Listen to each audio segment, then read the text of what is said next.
Hello there everyone and welcome. Today I'm going to be doing a different type of video.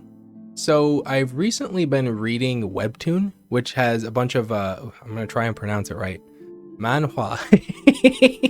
So I wanted to introduce you guys to one of the stories I've been reading on webtoon, which is a story called The Greatest Estate Developer. I would have to say, out of all the other ones, I've read about I haven't read all the way through them, but I picked up like 13 or 14 different series. And I gotta say, this one is probably my favorite out of all of them, like without a doubt. It's funny. The main character is a troll to like pretty much all the bad guys. It's very funny. And I also like how, have you ever watched an anime where the character gets like a skill or something and you're like, well, why don't they use it this way? Oh, they could be using it this way, and then they don't use it that way.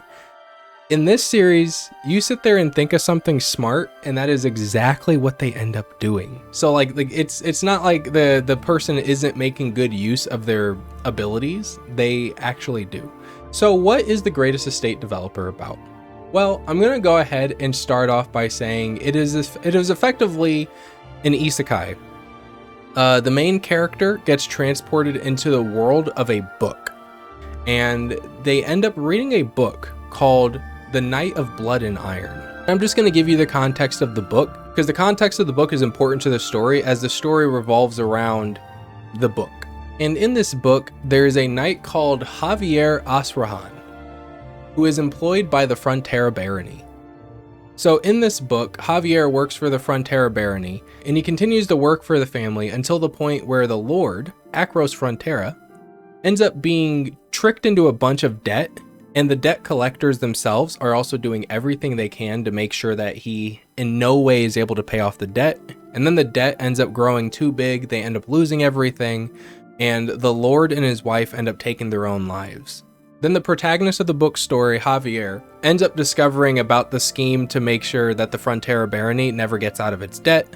He ends up killing the debt collectors, then he takes off on a journey to seek revenge after everyone who was involved with the scheme. So I'm not going to go over the whole book because they don't go over the whole book, but we're going to go back in time to that civil engineer student I was talking about. One night after finishing reading the book, our main character, I don't know if they ever gave a name for him. I don't think they did. He ends up falling asleep after reading the book. Then after hearing a bunch of beeping, he wakes up on the side of the road with a menu screen in front of him. And when he comes to, he's called out by a man. When he turns to see who that man is, he sees that it's Javier, the protagonist of the book's story. Javier then addresses him as Lloyd, which leads our main character to realizing he was transported into the world of the book, and he was transported into the world of the book as the Baron's son, Lloyd Frontera. So this leaves the protagonist to be confused, as after the Baron and his wife took their own lives, their eldest son, Lloyd, also ended up dying as well. So the fact that he was now inside the body of the Baron's son meant that he was placed into the story of the book before these events happened. And then from this point on, the story revolves around him trying to get his family out of debt so that he can live a nice and peaceful life. Now, I think I've read like 70 something chapters into this. I really recommend this. If you have been reading on webtoon and you haven't read this yet, I highly recommend it. If you haven't used webtoon yet, I've just been using it on my iPad. It's really nice, it's really fun, it's really easy to read because since it's on my iPad, it's portable. I can just take it wherever and just read on it. It's really cool, and I really recommend this story. Again, it's the funniest that I've seen out of any of them. I like the story. I like that I almost said anime. Almost called it an anime. I like stories where the characters are smart, or the way that they handle things is done in a smart way. I just really like stories like that. So again, if I was able to interest you in reading this story, you can go ahead and read it right now for free on webtoon. So that is pretty much it for today's video. Depending on how this does, I may end up doing more because there's a lot of other series that I've been reading, and I actually find a lot of them I do end up liking. A lot of them use like video game menus and stuff, and like inventory screens and stats and leveling up and all that.